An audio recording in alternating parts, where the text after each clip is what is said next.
Hi, my name is Janae Gerard, and I'm the author of Off the Rack, and I'm also the creator of Beyond the Baby Trap, our online breast cancer group.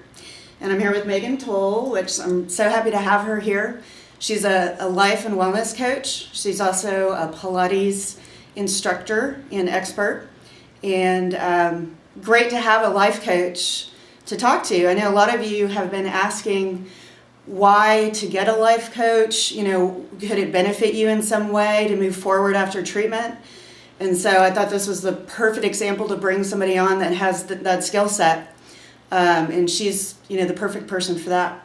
What we had talked about is how much stress that we go under with this treatment. I mean, you and I, we've been through chemotherapy, we've been through surgical stress, we've been through so many different forms of stress, of fear. And so I thought it might be good to give you some really practical tips and steps to be able to move forward beyond that stress. So she has her top 5, and we thought it'd be perfect for us to share that with you. So, all right. Well, thank you for having me today. Well, I have found actually 5 simple tools that you can use to minimize stress on a daily basis. The first one being journaling. So every day, whether it be morning or night, to write down your thoughts and feelings, even the negative stuff, any frustrations, negative thoughts you might be feeling, just by putting those down really helps to release all of the negativity.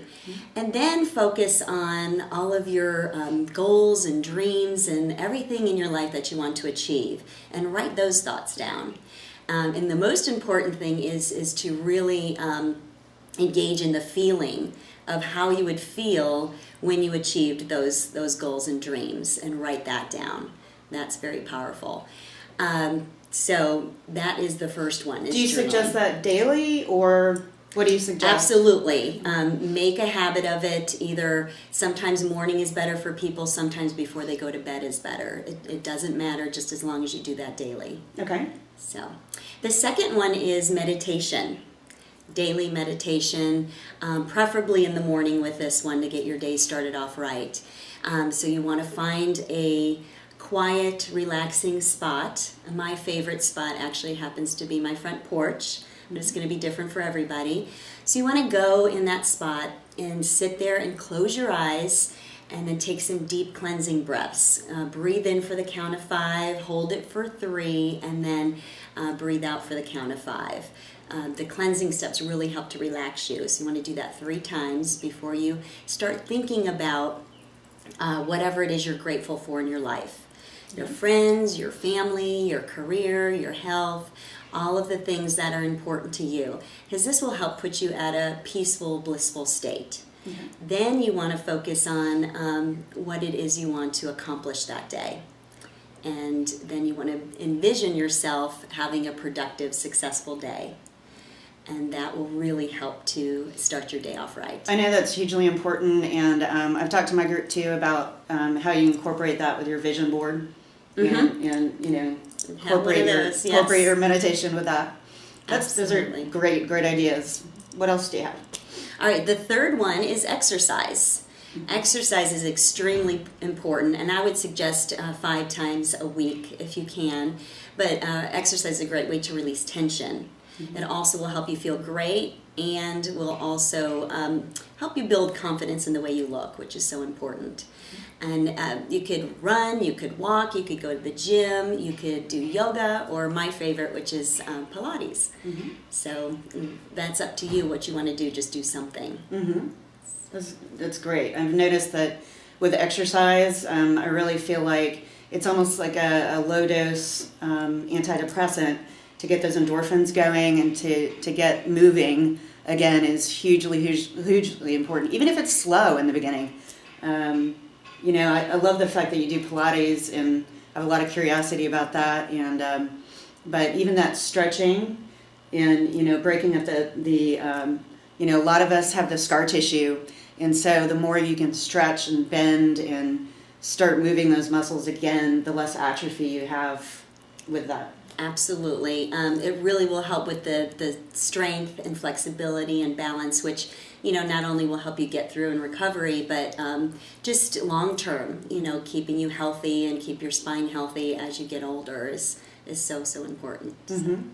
And the last one is? Now, actually, the fourth one, the fourth is to a couple times a week spend some time on just you and do some things that you love to do. So you can go to the spa, such as here at Lake Austin Spa, get a facial, get a massage, get a pedicure. You could go shopping, and even if you don't have any money, you could window shop. That's very therapeutic. Or plan a girls' night out. Get together with some girlfriends and hang out and just have some relaxing time and have fun and laugh together. So whatever it might be, I mean, even if it's something that you do by yourself, gardening, horseback riding, whatever your true love is, make sure you find time each week, a couple times a week, to do that for yourself. I think that one's really important because we forget. A lot of times we put ourselves last rather than first. So I think that's a really, really good tip. Yes. I mean, if we're all crazed and stressed, we're not going to be any good to our family. So you need to take that time and dedicate that time. Mm-hmm. So the fifth one, last but not least, is a releasing technique that I have learned that's very powerful. So what you want to do is focus on an issue or topic that you want to feel better about, and welcome the feelings that you're feeling in the moment about that issue or topic.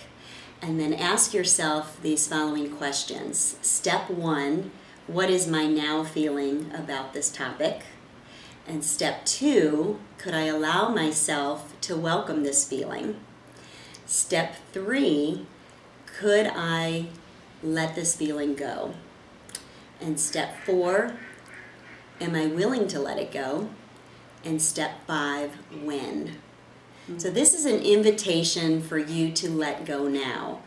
And you may be able to immediately let it go, or you may have to repeat the process several times. But regardless, it's very, very important to make sure you're letting go these negative thoughts that are bogging you down and not serving you well. And really, it's, you want to remember that it's your decision that you can make anytime you choose to let go.